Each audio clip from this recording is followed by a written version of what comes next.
एक बार की बात है, एक शहर सोहना में राजेश का ट्रांसफर होता है। राजेश अपने घर जाता है और अपनी पत्नी शोभा और माँ आरती से बोलता है, अरे माँ, मेरा ट्रांसफर फिर से हो गया है और इस बार हमें सोहना जाना है। राजेश की बात सुनकर आरती गुस्से में बोलती है, पता नहीं कौन सी नौकरी करता है तू। जब देखो यहाँ वहाँ पोस्टिंग होती रहती है, कभी एक जगह टिकेगा या नहीं। मुझे तो लगता है तेरी कंपनी नहीं, बंजारों की टोली है, टोली। आरती की बात सुनकर राजेश हंसने लगता है। फिर राजेश, आरती और शोभा सोहना चले जाते हैं। सोहना में राजेश किराए पर एक घर लेता है।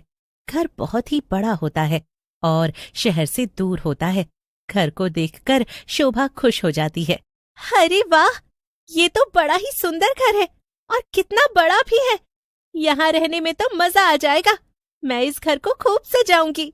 शोभा और राजेश नए घर को देख देख कर खुश हो रहे होते हैं, लेकिन आरती राजेश से बोलती है, तेरे को अकल वकल है कि नहीं?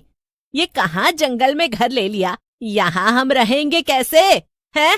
तू तो सुबह बाबू बनकर ऑफिस चला जाएगा, फंसेंगे तो हम दोनों। अरे माँ, तुम गुस्सा मत हो, कुछ न कुछ हो ही जाएगा, तुम चिंता मत करो। अरे घर भी तो देखो कितना बड़ा और सुंदर है।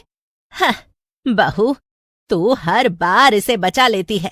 फिर आरती वहां से चली जाती है। कुछ दिन बीत जाते हैं। शोभा और आरती एक दिन बैठे बैठे बातें कर रहे होते हैं। माँ, आप ठीक ही कह रही थी, थोड़ी परेशानी तो है यहाँ। देखो ना, कब से एक नौकरानी भी नहीं मिल पा रही है हमें, और रात में भी यहाँ डर लगता है। बहुत ही सुनसान है ये इलाका। देखा, तुम दोनों मियाँ बीवी मेरी बात तो समझते ही नहीं हो। अरे मैंने धूप में बाल थोड़ी सफेद किए हैं। अरे इस सुनसान इलाके में कौन सी नौकरानी काम करने आएगी? उसी समय घर की घंटी बजती है। शोभा जाकर दरवाजा खोलती है तो सामने एक औरत खड़ी होती है। वो औरत शोभा से बोलती है, जी मेम साहब, मेरा नाम मुनिया है और मैं काम वाली हूँ। काम की तलाश कर रही हूँ। आपके पास कोई काम है क्या? काम वाली की बात सुनकर शोभा मन ही मन खुश हो जाती है और आरती को बुलाती है। अरे माँ जी, सुनो, देखो तो नौकरानी आई है, आकर इससे काम की बात कर लो ना।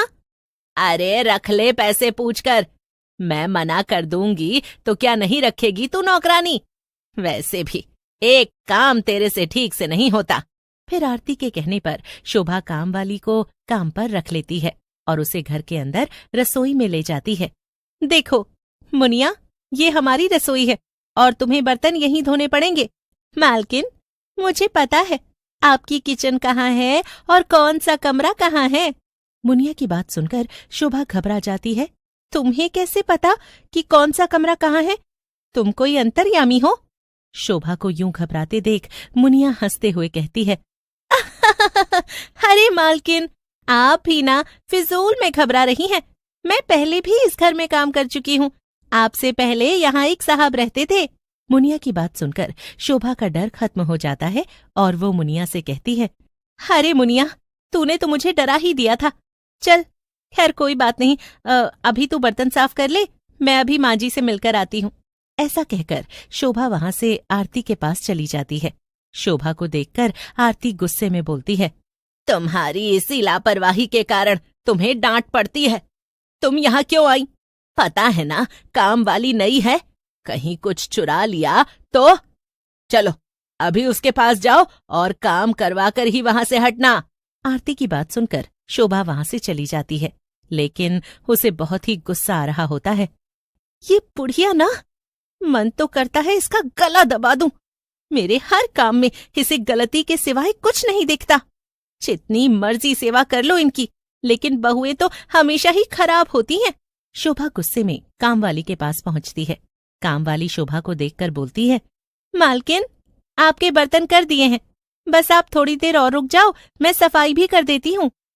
शोभा बहुत सारे गंदे बर्तन देकर गई थी।